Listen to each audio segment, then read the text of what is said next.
acap kali itu terjadi pembohongan publik.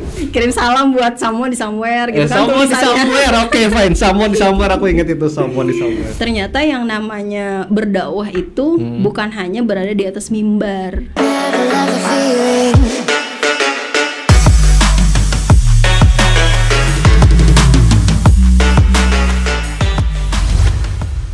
Assalamualaikum warahmatullahi wabarakatuh. Halo, hai, selamat hari libur. Iya, selamat hari libur. Ada apa hari ini? Hari ini hari libur ya. Hari libur, ada Rini di sini. Ya. Ya, cukup tahu. Saya akan jadi host di sini. Iya, dan kita bertemu lagi di program Kita. Obrolan kita. Oke, jangan percaya ya, saya bukan host di sini. Iya. Yang host aslinya. Oke, kita mulai saja langsung. Selamat datang. Tepuk tangan dulu untuk Rini Dwi Mas Muda. Oh, tim yang disuruh tepuk tangan. Iya, tim nih, banyak orangnya. Oh iya. Ada ribuan di sini. Ada ribuan di sini, dan seperti biasa saya mengundang satu lagi yang sudah sebenarnya familiar di depan mic ya. Depan mic apa depan kamera sih? Depan kamera juga. Ya, lebih terbiasa di depan kamera, lebih terbiasa di depan mic juga. Jadi MC juga sering ya hari ini ya. Oh ya, sering menyaksikan ya. Sering menyaksikan. Oh ya. Sering melahap beberapa job MC yang lain. Akhirnya ini yang mengambil almost. Oh gitu ya. Oke, ini apa kabar? Kita basa-basi dulu. Sekarang sibuk masih menjadi penyiar radio di Abdi Persada FM. Iya kan ya? Betul. Radio pemerintah provinsi. Iya, begitu. Jadi iya. Gitu aja ya. Oke. Nah ini Rin, kita berbagi nih, kita sharing informasi lain, informasi, atau kita bisa belajar langsung nih dari Rini yang udah lama menggeluti dunia ini, dunia siaran, dunia publikasi. Pengalaman apa aja yang nantinya kita bongkar sedikit lah ya. Sedikit aja ya. Sedikit aja, jangan banyak-banyak nanti kemana-mana. Oke, Rin, ini ada program apa? Ada cara-cara tersendiri nggak sih untuk membuat siaran itu menarik lah dulu, paling awal dulu. Siaran menarik itu, maksudnya dari penyiarnya nih? Mungkin dari penyiarnya atau programnya mungkin. Programnya itu biasanya sudah disusun ya. Sudah disusun, ada timnya. Jadi kalau penyiarnya itu ya itulah, kita harus bisa lebih enjoy aja sih. Jadi penyiar itu kerap kali, redaksi sekali, acap kali itu terjadi pembohongan publik. Wah, maksudnya dia harus terlihat ya. Maksudnya ketika dia sedih, dia tidak boleh nampak sedih. Nggak boleh. Kan? Dia harus. Walaupun dia punya banyak salah, banyak pikiran. Jadi dia harus tetap dibawakan dengan sesuai dengan itu. Karena ini ya, karena kalau bicara walaupun tanpa gambar ya, kita tuh bisa membayangkan orang itu tersenyum kan. Dan siaran juga podcast atau yang lainnya tuh memang kita harus smile, membawanya dengan karena happy. Intonasi suara itu kan biasanya mempengaruhi juga. Kalau kita sedih, suaranya bergetar gitu kan ya. Nah, itu nggak boleh tuh di penyiar.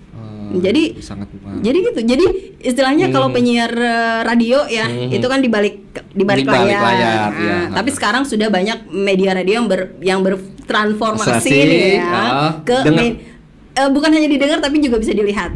Nah, artinya penyiar radio itu juga harus punya penampilan yang ini bagus nih dilihat nih gitu. Dulu Rini merasakan gak sih belum prepare atau belum mandi, belum make upan, udah pagi-pagi sekali siaran? Bisa aja. Iya, bisa aja. Karena kan yang orang kan cuma mendengar suara. Tapi sekarang malah harus ini ya. Sekarang harus lebih memperhatikan penampilan sih ya. Kalau kita kan seragam pula. Iya, kerapian ya. Kalau dulu sering baju kada begosok istilahnya. Iya, kada apa juga ya, lo tetap datang aja ke studio, tetap siaran lancar aja kayak gitu. Berapa lama ini Rin? Jadi aku nyebutnya reporter atau gimana sih? Reporter radio atau penyiar? Kayaknya apa ya? Broadcaster gitu. Broadcaster lah. Ya. Tapi kan broadcaster pun macam-macam nih. Ini juga ke lapangan, juga nyari informasi berita di narasumber, menyiarkan kembali pula. Dan itu berlangsung berapa tahun nih? Sejak tahun berapa? Berkecimpung di dunia siaran. Itu aja deh pertanyaannya. Kalau gabung di dunia siaran itu, kalau yang di lembaga ini ya, di lembaga yang saat ini di Abdi Persada FM ini dari 2004. akhir. Kalau siarannya sih sudah dari 2003 itu sudah mulai tuh. Benih-benihnya itu mulai dari kampus, radio kampus. Radio kampus. Ya. Berarti bukan yang awal-awal, bukan update, tapi ada di radio lain. Kampus itu waktu pertama kali ada di kampus, di Fakultas Dakwah. IAIN Antasari Banjarmasin. Oh, di IAIN. Iya. Okay. Rafada namanya. Baru pertama buka radio di situ. Rini jadi penyiar pertama juga. Kenapa jadi penyiar pertama? Karena dari sekolah dulu aliyah ya di Man 2 Martapura. Ini kok jadi ini ya? Iya, aku mau tahu kan. Man 2 baik. Jadi status pendidikan ya. Man 2 pandai ini public speaking. Enggak suka ini aja sih. Suka mendengar radio waktu itu. Iya. Jadi kalau mendengar radio suka ngikutin gitu ya. Akhirnya menyerap beberapa bahasa-bahasanya gitu. Jadi suka kirim atensi. Dulu kan atensi pakai kertas kan. I see, berbayar. Aku mau ulang lagi beberapa gitu. Kirim salam buat someone di somewhere gitu kan. Someone di somewhere. Oke, fine. Someone di somewhere, aku ingat itu someone di somewhere. Nah, dari zaman sekolah itu suka dengar radio, akhirnya ada wadah yang bisa menyalurkan itu kan di kampus. Ya udah masuk situ. Lalu tidak berapa lama ada pelatihan yang mendatangkan narasumber dari Abdi Persada FM. Oke. Waktu itu Pak Kamarul. Nah, ini Pak Kamarul nih. Akhirnya ini jadi peserta lah di sana. Peserta di situ. Ada penilaian dari narasumber. Setelah itu baru disuruh. Siaran di situ. Gitu. Oke. Magang berarti jatuhnya. Setelah lulus kuliah dulu atau kayak apa? Enggak, itu masih kuliah. Masih kuliah pun akhirnya ke. Iya, sambil di situ. Ya sudah, siaran di situ ya.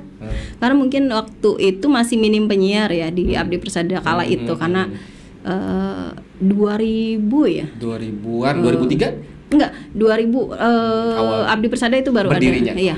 Jadi masih penyiarnya masih sedikit-sedikit. Dan siaran pertama tahu nggak apa? Apa sih? Program Keroncong. Lagu Keroncong. Kenapa? Bentar. Hampir di semua stasiun radio kita di Kalsel tuh banyak program keroncong loh. Apa karena pendengarnya memang ada tuh gimana sih? Dulu memang pasti ada penilaian itu kan? Indikator itu pasti ada kan? Dulu pendengarnya banyak sih. Kalau dulu ya. Oke, masyarakat Jawa kita lah ya. Masyarakat Jawa. Oke. Mereka masih mendengar. Keroncong beda loh ya dengan campur sari. Beda. Oh, kukira sama. Keroncong itu yang ada yang apa ya? Bengawan Solo ya, keroncong. Gitu ya? Kita taunya keroncong protokol deh. Keroncong protokol lagi. Nah, kayak gitu. Jadi heran juga sih ya. Dan itu selalu disiarkan malam-malam. Selalu disiarkan malam-malam. Enggak, tergantung. Ada yang siang, ada yang sore, ada yang malam. Jadi ya program-program itu ya semuanya lah jadinya akhirnya dangdut bisa, Melayu bisa. Hampir di semua program itu ini masuk ya. Berita apalagi. Jadi ya kalau cerita pengalaman ya di dunia penyiaran ini ya gitulah. Macam-macam lah ya. Macam-macam. Banyak jadi penuh nih kepala ya. Oke. Berarti akan melis beberapa judul-judul lagu keroncong. Iya. Tapi waktu itu zaman kaset juga masih. Iya, kaset yang diputar-putar pakai ini pakai kan. pensil. Pulpen. Oke, kita menandai beberapa ininya ini untuk mulai lagu di Side As. Cara-cara manual. Kan, ya? Iya, cara-cara manual yang analog zaman dulu lah. Dan itu juga masa-masanya penyiar itu adalah artis. Nah, itu. Ya, karena dia populer di kalangan pendengarnya dan dia dicari-cari kapan jam siarannya ditungguin kan kayak gitu ya. Banyak yang yang ngasih apa gitu kan. Kirim salamnya langsung dengan penyiarnya aja gitu kan. Ada juga yang mau lihat penyiarnya langsung.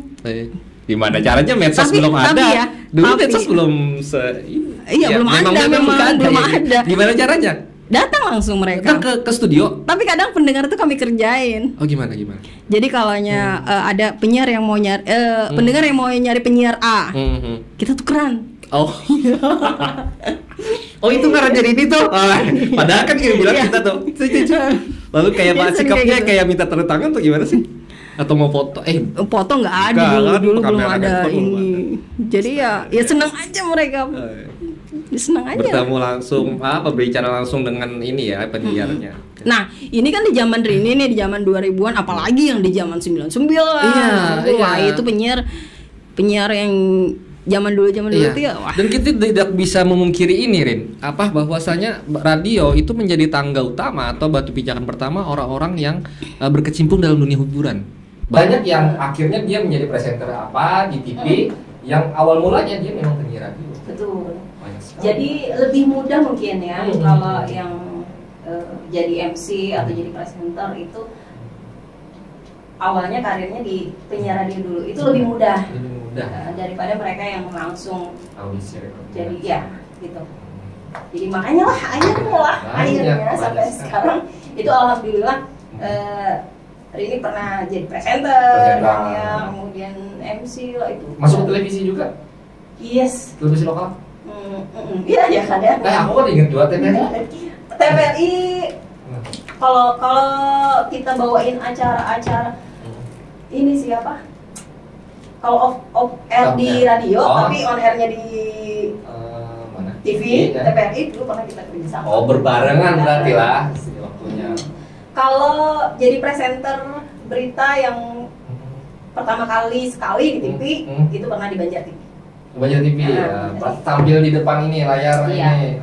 Itu Banjar TV waktu pertama kali didirikan juga. Nah ini tuh pertama kali ini orang-orang yang ini yang prototipe orang-orang yang pelopor-pelopornya di beberapa stasiun dan ya brand publikasi lainnya. Oke Rin, sekarang ke bagian, nah akhirnya Rini jadi wartawan lapangan nih, reporter lah ya dengan brand radio. Gimana tuh Pak pengalamannya? Awalnya sebelum terjun yang pure ke lapangan itu dulu kan memang di radio waktu masih di Banjarmasin ya, yang masih studionya di kantor gubernur di Banjarmasin. Itu menyiar sambil nyari berita gitu. Menyiar sambil liputan. Jadi kalau kita siaran tapi kita off di siaran, nanti ada bunyi wing wing wing wing, ada kebakaran. Nah, kita kejar itu ya sambil liputan itu. Dan dulu modalnya yaitu tape recorder. Itu masih ada loh sampai sekarang. Jadi ada yang dan masih, itu kuat sekali loh untuk menangkap suara dibandingkan handphone. Asik aja sih waktu itu ya. Jadi banyak di kriminal. Waktu dulu di Banjarmasin karena memang di sana angka kriminalnya lumayan lah ya, lumayan tinggi. Jadi ke situ kriminal peristiwa gitu kan ya, di Banjarmasin seperti itu. Terus setelah itu baru ditentukan ada pos-posnya, barulah kita bergeser. Nah akhirnya lama-lama Banjarbaru, akhirnya di Banjarbaru, netapnya di Banjarbaru. Dan iya. Kayak apa rasanya mewawancarai atau mencari narasumber, apalagi kalau korban kecelakaan atau korban kebakaran tuh kan harus dapat suara loh. Iya. Nah, harus ada suara. Kalau ada pendekatan kayak gimana? Kalau dulu kalau lagi ya apa ya? Dulu memang handphone jarang ya. Iya. Belum secanggih sekarang. Tapi dulu ada handphone yang bisa rekam juga kan ya. Nah itu kadang sembunyi-sembunyi juga. Jadi handphone, sambil ngobrol nggak ada yang kayak gini. Nggak ada. Kita akan jadi ada yang di kantong aja ya, yang di tapi sambil direkam. Tahu loh, pertanyaan apa paling standar ketika ada kecelakaan atau ada yang meninggal atau korban gitu? Pertanyaan paling standar apa ya? Firasat apa? Enggak sih. Kalau kecelakaan itu jarang ya kita langsung menodongkan pertanyaan-pertanyaan karena ya itu tadilah memang ada keharusan wartawan menanyakan ya. Iya, tapi bagaimana caranya itu, tekniknya itu.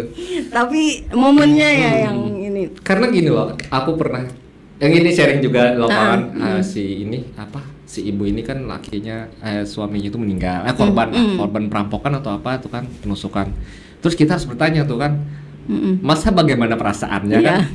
Ada kesusahan. Ya jelas sedih. Nah, itu mengolah informasi itu bagaimana maksudku kayak gitu kemarin. Gimana ya? Aduh, kalau di kriminalnya agak-agak ini ya. Agak riskan juga. Agak-agak riskan ya. Next ini Ren, kamu kan sebagai perempuan nih, bagi perempuan, bis itu turun ke lapangan berhadapan dengan banyak orang nih, gimana? Mungkin kupikir memetakan waktu kali ya. Sekarang kan sudah berumah tangga juga. Ya, alhamdulillah sudah berumah tangga. Ada anak. Nah, bagaimana memilah waktu itu sebagai wanita yang berkarir nih sampai sekarang bekerja juga dan ya jurnalistik bukan pekerjaan yang mudah kan? Iya. Sulit membagi waktunya. Iya, karena ya kita harus memanajemen waktu ya. Manajemen waktu itu tadi. Ada waktu untuk keluarga, ada waktu untuk pekerjaan kan ya, dan Selain manajemen waktu, alhamdulillahnya dukungan keluarga sih sebenarnya yang sangat ini. Jadi sebenarnya tidak ada membatasi sih ya. Kalau membatasi, Rini harus pulang jam sekian ya. Ini harus jam sekian. Enggak seperti itu memanajemen waktunya. Karena itu agak susah tuh. Untuk wartawan agak susah tuh batas kayak gitu. Kalau manajemen waktu kayaknya agak kurang ini ya. Memanajemen bagaimana kita bisa gitu. Bisa memilah-milah, memprioritaskan. Karena Rini memilih untuk tidak waktu itu tidak siaran malam. Ya, tidak ada mengisi program malam dan hanya menjadi reporter di siang. Iya, karena itu tadi pertimbangannya kita ada anak, ada keluarga, dan alhamdulillahnya sih tempat Rini bekerja ini memahami hal itu. Akhirnya ya sudah. Boleh akhirnya waktu itu dipindahkan di lapangan saja gitu kan ya. Tapi adalah sesekali karena memang penyiar itu tidak bisa berhenti gitu. Apa ya perasaan berarti intuisi kita sebagai jurnalis walaupun kita jadi reporter lapangan instingnya maksudnya gimana sih? Maksudnya kita harus nyiar juga gimana ya? Ada hal yang harus kamu sampaikan mungkin kayak gitu ya, ada kewajiban kan atau kayak gitu? Enggak, maksudnya tuh keinginan untuk terus ada di depan mikrofon itu pasti pasti. Itu sudah kayak itu orang radio tuh kayaknya kayak gitu. Iya, ada aja kayak panggilan jiwa lah. Ini modelnya tuh kayak panggilan gitu. Jiwa mungkin. Jadi kalaunya udah di lapangan tok aja kayaknya kurang puas. Gitu. Maka kamu pun harus menyiarkan apa yang kamu dapatkan gitu ya. Nah itu salah satunya ya kan, pakai suara kita sendiri lah. Ya, gitu akhirnya kan. kita wawancara, ada bahan dan kita sampaikan lagi bahan itu yang siarkan. Dan sekarang juga kan kalau Nanda nih update, apa nih, update media kami. Itu kan Rini sering juga tuh jadi penyiar, masih aktif jadi penyiar. Iya. Tapi di program-program tertentu saja. Kita juga ini ya terlibat dalam beberapa program ini ya, wisata atau yang kamu jadi pembawa acaranya ya. Itu kan lain ya. Itu lain, tapi kan maksudnya itu buah dari kita tuh berkecimpung di jurnalistik. Akhirnya ada hal-hal yang mendukung pekerjaan kita intinya itu ya kan. Ini kita bisa di sini nih, bisa kita kerjakan nih, membuat video. Buat promosi. Jadi gitu. Jadi ya kalau ngobrol di depan kamera, depan mikrofon itu jadi kayak model, aduh aku pengen banget nih kalau ini aku bisa nih di sini gitu loh. Ini aku mampu nih kalau yang ini kan gitu. Iya. Walaupun kadang orang bisa juga menilainya, pasti kamu nggak bisa gitu. Tapi kita karena keyakinan kita nyaman aja, nyaman dengan melakukan itu aja. Kadang kita nggak ngitung juga ini dibayar apa kada. Karena tahu pokoknya gawi aja dulu lah. Pokoknya kerjakan lah dulu gitu lah. Karena senang, karena senangannya itu kan. Senang dengan dunia broadcasting itu tadi lah, publikasi. Ya, iya. Ada pengalaman pahit apa Rit di jurnalistik? Waduh. Pengalaman pahit karena gini loh, reporter, wartawan, penyiar itu kan kita punya kebiasaan atau makan sehari-hari kan menunggu narasumber. Biasanya menunggu kan. Nah, itu salah satu kepedihan. Cuma di luar itu apa kira-kira? Yang apa dulu nih? Apa nih? Aduh, banyak sih tidak dilayani misalnya atau diremehkan di lapangan. Sampai sejauh ini sih ditolak kan pasti pernah kan? Aku pernah loh ditolak berkali-kali. Ditolak untuk wawancara kan pasti pernah. Ada beberapa pejabat yang sensitif dengan publikasi misalnya, ada juga. Aduh, kalau ditolak saya kayaknya sih jarang ya. Kayaknya banyak yang nolak ya. Iya. Oke. Tapi kalau ini itu berbagi sedikit ininya, yang pedihnya, yang senangnya, yang happy-nya. Yang senangnya happy-nya. Ketemu dengan banyak orang. Ketemu dengan banyak orang. Kenal dengan orang-orang penting. Kemudian ya link kita tambah luas, pertemanan ya. Itu kan juga biasanya hal itu ya yang menjadi kita anugerah juga. Karena gini loh. Wartawan itu pasti akan kenal dengan si A, si B, si C, si F, G. Temennya wartawan, temennya si wartawan yang enggak wartawan. Ini belum tentu dia kenal dengan itu gitu kan. Iya, betul itu suatu. Jadi ya itu keberuntungan. Sama misalnya nih antara penyiar sama reporter lapangan. penyiar kan dia hanya di dalam saja. Jadi dia lingkupnya cuman kecil di situ. Ya, orang-orang dalam radio. Misalnya cuman sama narasumber aja gitu kan kenalnya. Tapi kalau reporter dia akan mengenal seluruhnya. Oh iya kan. Berhubungan dengan kalau Nanda di dalam aja di sini. Di dalam sini mungkin aku akan susah mengajak beberapa orang gitu. Ya beruntungnya dimulai dari wartawan lapangan sih. Ya. Apa nih, ngobrol apa lagi nih, Nan? Nah, kayak apa dunia siaran yang sekarang nih? Nah, kan beda benar. Ini kan udah puluhan tahun di radio. Nah, revolusinya apa yang Rini temui? Kita sebagai generasi milenial ini kan melalui dari analog ke digital. Nah, itu tadi. Kita harus bisa bertransformasi, artinya mengembangkan lagi dan bisa menambah Yang jelas tidak hanya kalau radio yang hanya bisa dilihat saja, didengar saja, jangan hanya sampai di situ. Kita harus menambah lagi itu. Apalagi ini era digital. Iya, turut andil lah. Mungkin perusahaannya pun, itulah radionya pun harus ada bermedia sosial juga. Itu harus kayaknya. Iya, ada official. Nggak bisa enggak. Kalau saat ini ya. Ya, apalagi ya kita bawa komunikasi ini kan hubungan nih, hubungan dalam masyarakat. Media sosial. Apalagi kayak gini nih podcast itu sudah. Kita harus mengikuti perkembangan zaman lah ya. Ikut lah ya. Harus. Jangan sampai mandek di sini aja. Itu. Sekarang wartawannya bagaimana? Yang generasi sekarang, maksudnya dia melalui proses apa nih yang sekarang muncul nih, penyiar yang sekarang, reporter sekarang, ada kendala nggak sih di lapangan untuk hal-hal yang materi-materi, teori-teori soal jurnalistik, bagaimana dia berhubungan dengan orang, misalnya. Atau dia kayaknya under pressure nih, agak kurang sekarang nih soal mentality health. Generasi sekarang tuh kayak kurang bisa ditekan gitu loh. Atau gimana sih, kayak alihnya disuruh gitu. Ada merasakan itu? Itu sih tergantung individu ya. Personal. Oke, baik. Tidak menutupi sih ya. Kalau tidak menutupi sih sebenarnya kalau di tempat Rini bekerja itu. Reporternya oke lah, walaupun ya mungkin karena memang sekarang semakin dimudahkan kan, fasilitas itu semakin mudah dipelajari lah di kita diarahkan itu masih mentalnya masih yang kayak dulu juga. Oke, siap terus pokoknya lah. Nggak tahu ya kalau mereka di lapangan. aku karena nggak tahu bagaimana elektronik ya, karena kan aku berangkatnya dari tekstual nih, teks dari koran media cetak, agak gap atau perubahannya itu jelas sekali antara cetak ke digital, itu banyak sekali yang harus pelajari. Iya.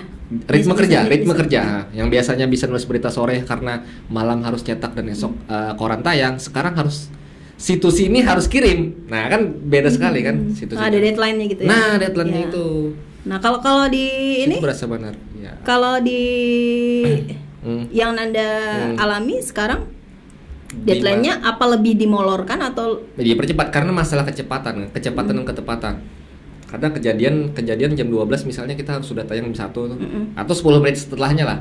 Di situ artinya yang dikejar waktu ya. Iya, akhirnya harus memanajemen kemampuan dalam mengemas informasi secepat itu. Dulu kita cari berita siang, dapat di sore misalnya, kita ketik sekalian di malam, masih bisa diredakturi jam 9 jam 10. Ya, kalau di kami masih ada deadline. Masih ada. Karena penayangannya kan ada jamnya.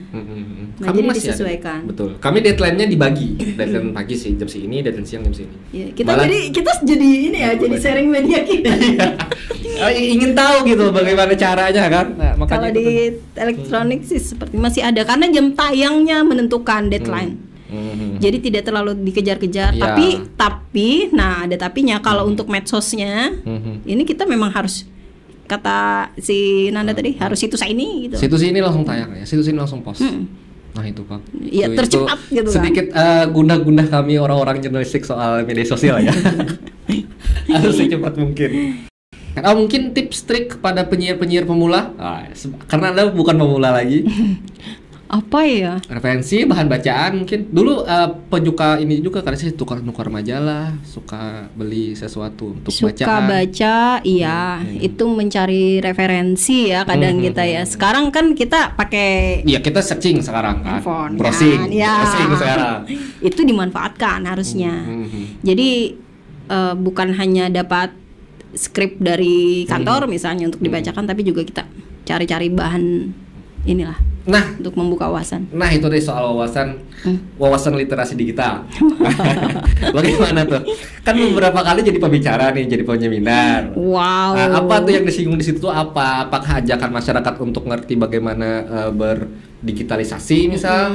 Iya, beberapa kali alhamdulillah ya dipercaya ya. Ngisi juga dari Kementerian Kominfo. Iya itu tadi kita harus melek teknologi lah. Melek teknologi. Ya. Jadi bagaimana etika bersosial media itu, bagaimana kita bisa menangkal hoax yang tersebar di media sosial, di grup-grup keluarga. Nah, kan grup keluarga tuh sarangnya hoax. Iya, nah itu. Kesannya kayak gitu. Jadi itulah yang jadi sekarang itu ya, jangan langsung baca langsung share. Apa ini? Sharing sebelum sharing. Iya. Saring sebelum sharing. Istilahnya seperti itu. Jadi kita harus baca benar-benar, cross check dulu kebenarannya baru kita share. Karena kita sekarang, kita di berdua nih, yang punya media nih, yang bekerja di media nih, agak kericuhan apa harusnya? Gelabakan menghadapi media sosial. Jadi kita tuh tidak berkompetisi sesama perusahaan lagi. Enggak, kita berkompetisinya dengan media sosial. Maka di situ kesusahan.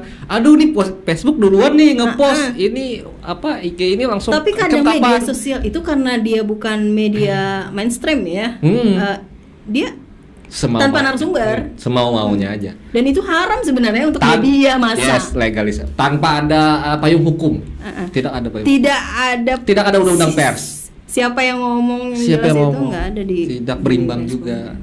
Jadi hati-hati. Nah itu tadi makanya untuk bisa menangkal hoax itu kita harus benar-benar cross check ini memang betul nggak sih infonya gitu, baru di share gitu. Konfirmasi nggak sih, kan ada hak jawabnya kan sih, ada sumber itu penting. Itu sih pengalamannya kemarin dan mudah-mudahan itu juga bisa mencerdaskan anak bangsa ya, karena generasi sekarang dia pandai mencari informasi sendiri. Ya, dia mencari sendiri. Nah, itu juga kadang yang ditakutkan nih, kita punya anak-anak yang udah mulai melek digital. Betul. YouTube. Itu juga orang tua nih yang punya anak-anak itu jangan terlalu bebas untuk memberikan akses ke ini kali ya, internet kali ya. Nah itu juga tantangan tuh buat orang tua. Ya tantangan orang tua untuk semua kalangan milenial nih milenial yang mulai punya anak nih. Kita milenial juga ya. Milenial. Oh ya. Anak kita tuh generasi Z namanya. Generasi Z. Nanti generasi apa lagi kan habis Z habis. Generasi Alpha. Nanti kalau kajian soal generasi ke aku. Oh gitu ya. Aku membaca penuh artikel soal pembagian generasi. Oke, itu tadi soal itu. Kalau jadi ya pengalaman ya. Tapi Rini yang paling agak sedikit berkesan ya. Berkesannya itu sebenarnya bukan momennya sih, tapi momennya juga sih ya. Gimana? Waktu pilkada wali kota nonton nggak sih? Oh, kamu jadi ini ya? Sambutannya apa? Moderator lah. Oke. Dan itu di Kota Banjarbaru, pilkada Kota Banjarbaru. Iya. Nah, yang berkesannya bukan jadi itunya. Itu, bukan jadi moderatornya, tapi apanya nih? Ada salah syuting atau apa? Enggak, yang berkesannya itu aku kan termasuk perempuan yang punya kulit sensitif ya, tapi harus di make up begitu ya. Perempuan gitu ya, karena kamu harus berhadapan dengan kamera, jadi make up itu ada satu syarat lah. Itu berkesannya itu sih sebenarnya. Tapi kamu tidak merasa kegatalan atau gimana kan saat syuting kan? Enggak. Tapi setelahnya. Setelahnya harus harus nah itu ada juga sih permasalahan perempuan ya kadang ya yang apalagi mungkin yang mereka juga sama bekerja di dunia broadcast seperti ini.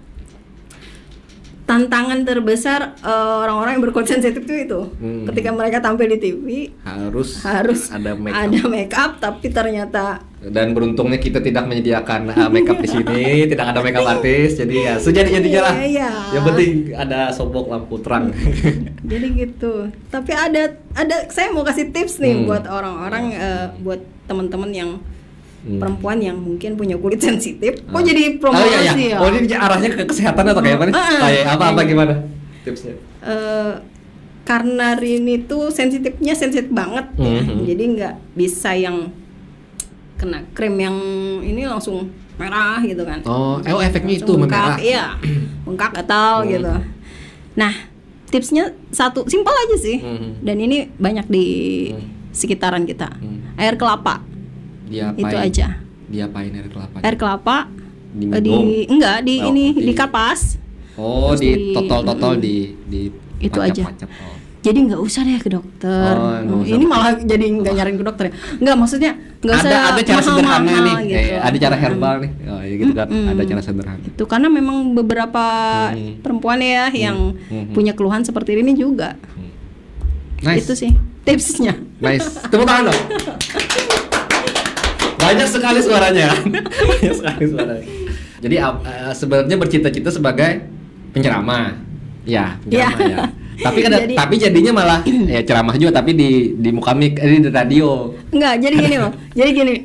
Dulu memang cita-cita lagi kecil ya. Itu biasanya kan kita di SD tuh ada yang Pildacil kah? Enggak, kita ngasih diare kan ke teman biasanya. Isi biodata. Cita-cita apa lagi kecil kan kayak gitu. Pembalap misalnya. Cita-cita hobi gitu kan, tantangan gitu. Aku bisa coba buku itu dulu, bisa jual lah. Nah, itu kan masa-masa SD tuh gitu kan. Jadi satu diare itu ada semua teman. Ada kawan-kawan ya. Nah, di situ Rini tuh sering nulisnya cita-cita jadi kayak Zainuddin MZ. Gitu. Jadi dia pendakwah lah. Iya kan?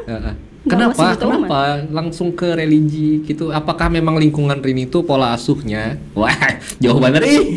Pola asuhnya itu memang ini akrab dengan acara-acara agama. Mungkin dulu karena orang tua mungkin sering menyetel itu menyetel kaset itulah, di radio, di TV itu. Jadi kayaknya pengen nih jadi kayak beliau nih gitu. Akhirnya kenapa jadi Rini adalah satu-satunya orang infonya sih seperti itu kemarin. Satu-satunya orang yang masuk di fakultas dakwah pertama, pilihan pertama. Biasanya kan pilihannya itu kan ada pilihan satu fakultas tarbiyah, MIPA gitu kan. Dan alhamdulillah sebenarnya Rini termasuk ini mengakui diri sendiri ya, termasuk orang pintar juga gitu. Yang diprioritaskan lah ya untuk. Tapi kenapa jadi milihnya fakultas dakwah di pilihan pertama? Itu sempat diprotes oleh kakak tingkat waktu itu ya, waktu mendaftar di fakultas dakwah. Diprotesnya tuh kenapa jadi milih dakwah? Kenapa nggak tarbiyah aja? Kenapa nggak MIPA aja gitu? Tapi karena Rini itu tadi kan cita-cita Ulun jadi pendakwah. Ulun harusnya masuknya di fakultas dakwah nih. Sesuai bidang. Tapi ternyata setelah Rini mengenyam pendidikan di fakultas dakwah itu, ternyata yang namanya berdakwah itu bukan hanya berada di atas mimbar. Jadi dakwah itu kan amar ma'ruf nahi mungkar ya. Jadinya menyampaikan hal-hal yang baik gitu. Itu bisa dilakukan di mana saja dan dengan media apa saja. Iya. Dan akhirnya kenapa jadi Rini bisa masuk ke radio? Di radio pun kemarin sempat waktu praktikum itu Rini ceramah juga lewat radio, menyampaikan kebaikan-kebaikan. Dan ternyata kesininya bener nih tagline-nya radio di mana Rini sekarang bekerja. Jangan lupa untuk selalu berbuat baik dimanapun, kapanpun, dan kepada siapapun. Itu juga dakwah sebenarnya. Keren, itu tagline-nya ya? Iya. Nice, bagus. Oke. Iya kan? Nice, keren. Sekarang pendengar radio makin banyak gak sih? Alhamdulillah banyak sih. Masih banyak. Masih banyak. Ya. Ada masih yang memutar di mobil, ada mobil ada. Karena kita main streaming ya. Pakai streaming langsung. Ya. Kita punya aplikasi. Jadi ada aplikasi bisa di-download tuh di HP-nya. Ini jadi promosi ya? Iya. Langsung di App Store sama ya ini ya di-download ini ada aplikasi. Di Play Store ada. Di Play Store ada. Di App Store juga ada. Ini kayak gini nih. Ini bisa di mana aja. Karena kita kemarin tuh siarannya juga sampai ke Mekah. Karena kita ada siaran. Karena internet lah. Sekarang ini pakai internet. Nah, itu. Kita ada laporan dari waktu haji, pelaksanaan haji kita ada laporan dari sana, laporan langsung. Langsung dari reporternya di sana untuk disiarkan di sini. Enggak, kita sudah kontak nih semua kloter, ketua-ketua kloter itu di kontak bagaimana di sana. Untuk melaporkan bagaimana kondisi jemaah haji di sana. Jadi keluarganya di sini langsung lah. Iya, hubungan langsung. Lewat telepon, mereka mendengarkan lewat streaming. Streaming di HP. Kita ngolingnya lewat telepon. Nah, jadi itu salah satu manfaat yang sekarang bisa sangat-sangat berguna. Itu tadi teknologi kan teknologi. Iya. Nah, sudut pandang ini nih. Radio kedepannya akan seperti apa? Apakah berevolusi lagi atau akan semakin baik atau gimana? Insya Allah akan semakin baik kalau kita radio gak pernah mati kayaknya. Iya, mudah-mudahan seperti itu ya. Karena dulu pernah ada isu kan, gara-gara di kita radio akan semakin tidak diminati. Tapi sekarang malah radio makin baik. Iya, kan ada streaming. Iya, malah mereka berevolusi dengan semakin baik, aku pikir. Iya.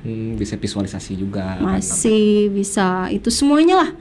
Kita bisa mengakses. Jadi orang-orang yang rindu di sana bisa masih mendengarkan di sini gitu. Keren. Nice. Ya. Oke, kita tiba di bagian akhir dan ini adalah Rini pernah lihat cuplikan di Instagram gue pernah? Cuplikan pernah. Nah, ini ada dengarnya kartu. Tapi nggak tahu nih. Kartu. Namanya obrolan kita sesuai program. Apa tuh? Jadi ini peraturannya sama dengan truth or dare. Truth or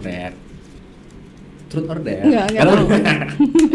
Jadi di kartunya ada beberapa pertanyaan yang harus Rini jawab dengan jujur. Ya, kau cari cara sendirilah untuk menjawabnya. Dengan jujur untuk mengelabui atau gimana? Terserah lah itu. Yang jelas ini edisinya pertemanan, semoga aman. Minum dulu ya. Minum dulu. Cuma beberapa bintang tamu yang ini banyak ini juga sih. Cukup memberikan efek sih. Pertanyaannya apa? Oke, Rini pilih 3 kartu setelah ini ya. Serah dari mana? Nanti aku bacakan pertanyaan. Boleh nggak dijawab? Iya, lihat nanti lah. Kita harus mendefinisi boleh dan tidak bolehnya. Pemirsa. 1. Ya. 2, 3. Dan 3. Oke. 1 aja yang langsung dibaca aku bacakan. Singkirkan. Rini Dwi Mas Muda. Nih. Apa tuh? Pertanyaan pertama adalah momen memalukan apa yang pernah kamu upload ke sosial media? Apa ya? Ayo, tahu aku. Apa kira-kira yang pernah memalukan kamu posting? Oh, iya. Apa? Lebay. Lebay itu apa? Ikam lagi apa? Kata-kata. Puisi-puisi kah? Enggak. Sajak atau gitu? Dulu ya. Dulu itu kutipan quotes kah? Yes. Jadi kalau sekarang kan Facebook suka mengingatkan kan ya. kadang lucu sendiri. Ada 9 tahun yang lalu ya. Ada berapa tahun? Iya. Gitu. Oke. Jadi kalimat lah. Iya, kalimat yang kelebayan gitu. Gimana ya? Aku dulu memposting itu.